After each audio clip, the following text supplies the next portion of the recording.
Nasib Felda United dan UKM FC ditentukan jawatankuasa khas FAM. Lewis Hamilton beri bayangan untuk bersara.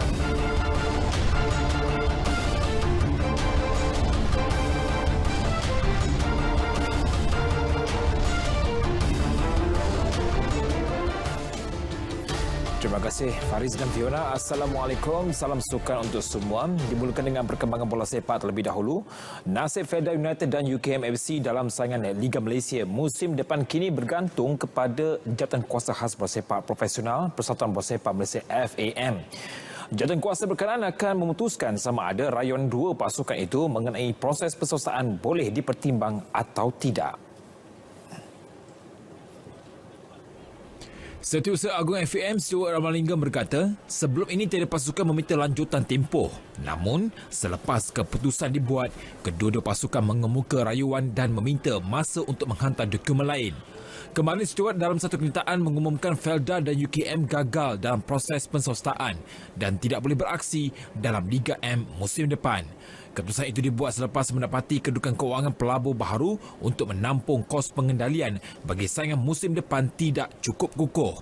Tambah beliau, pihaknya membuat keputusan itu bagi mengelak berlaku permasalahan berkaitan gaji pemain dan pegawai pada musim 2021. Persatuan Bola Sepak Kedah KFA telah melansaikan semua tunggakan gaji skuad hijau kuning termasuk pegawai pasukan yang berjumlah 3.8 juta ringgit.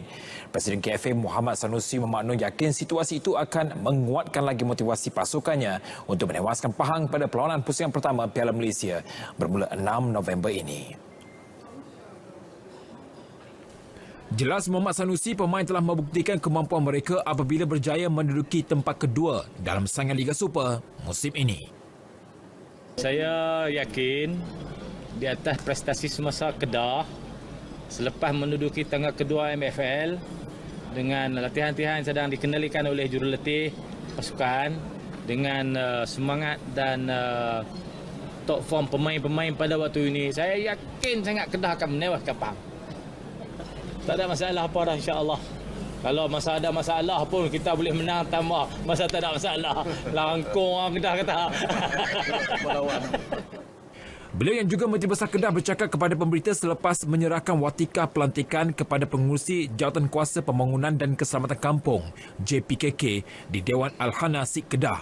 Perlawanan pusingan pertama Piala Malaysia antara Kedah dan Pahang akan diadakan di Stadium Darul Aman. Perkembangan bola sepak Piala Malaysia, Selangor dan UiTM FC bakal beraksi di venue luar susulan arahan Majlis Keselamatan Negara MKN yang melanjutkan tempoh Perintah Kawalan Pergerakan Bersyarat PKPB di Lembah Kelang sehingga 9 November depan. Malaysian Football League MFL melalui satu kenyataan berkata, Selangor selaku pasukan tuan rumah memilih Stadium Han Jebat sebagai venue perlawanan pusingan 16 menentang Melaka pada 8 November. Manakala UiTM FC yang turut berpangkalan di Shah Alam menjadikan Stadium Majlis Perbandaran Manjung Perak sebagai venue mereka menentang Kelantan pada tarikh yang sama. Dua lagi pasukan yang terbabit dengan PKPB Kuala Lumpur pula mendapat buy untuk layak automatik ke suku akhir, manakala PJ City FC pula akan bertandang ke tempat lawan berdepan Terengganu FC di Stadium Sultan Mizan Zainal Abidin pada 7 November.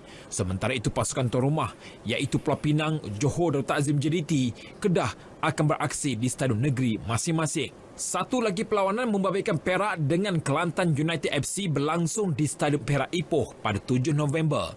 Venue perlawanan suku akhir akan dimaklumkan sebaik tamat perlawanan yang berlangsung pada 6, 7 dan 8 November. Saingan suku akhir Piala Malaysia akan berlangsung pada 12 dan 13 November, separuh akhir pada 17 November dan perlawanan akhir pada 22 November dengan menggunakan format kalah mati tanpa timbal balik.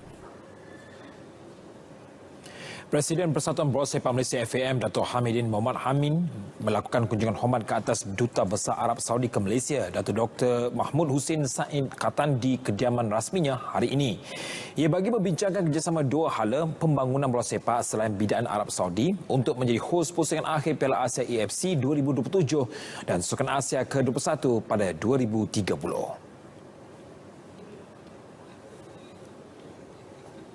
Arab Saudi secara rasmi membida untuk menjadi tuan rumah Piala Asia AFC 2027 September lalu dengan memperkenalkan logo bidaan dan slogan Forward for Asia.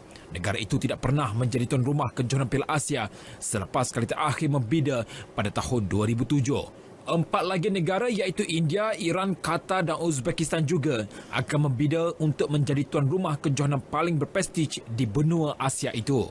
Bagi Sukan Asia 2030 pula, Riyadh bersaing dengan Doha, ibu negara Qatar.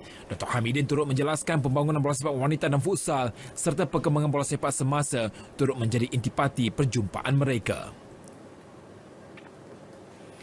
Bekas jago Bina Badan Negara Sazali Samad berharap industri sukan Bina Badan akan diberi dana tambahan dalam belanjawan 2021 akan datang. Ini kerana baginya bantuan kewangan daripada kerajaan dalam sukan itu tidak mencukupi meskipun atletnya banyak mengharumkan nama negara di peringkat dunia dan Asia. Menurut pemenang 10 kali Mr. Universe itu, perbelanjaan yang tinggi dalam aspek makanan tambahan serta latihan seringkali menjadi kekangan atlet bina badan untuk menyelah dalam sukan itu. Memang peruntukan tu memang kena buat penambahan jugalah, kena tambah. Memang tak cukup untuk atlet apa semua. Saya pernah merasa benda ni. Dan masa macam mana dia punya keuangan apa yang perlu ditokok tambah situ. Duit sendiri pun, duit gaji pun memang kata terpaksa keluar juga. Jadi kalau ada sumber-sumber daripada badan kerajaan ataupun pihak swasta, bolehlah menampung untuk semua atlet lah. Atlet, khususnya atlet sukan bina badan.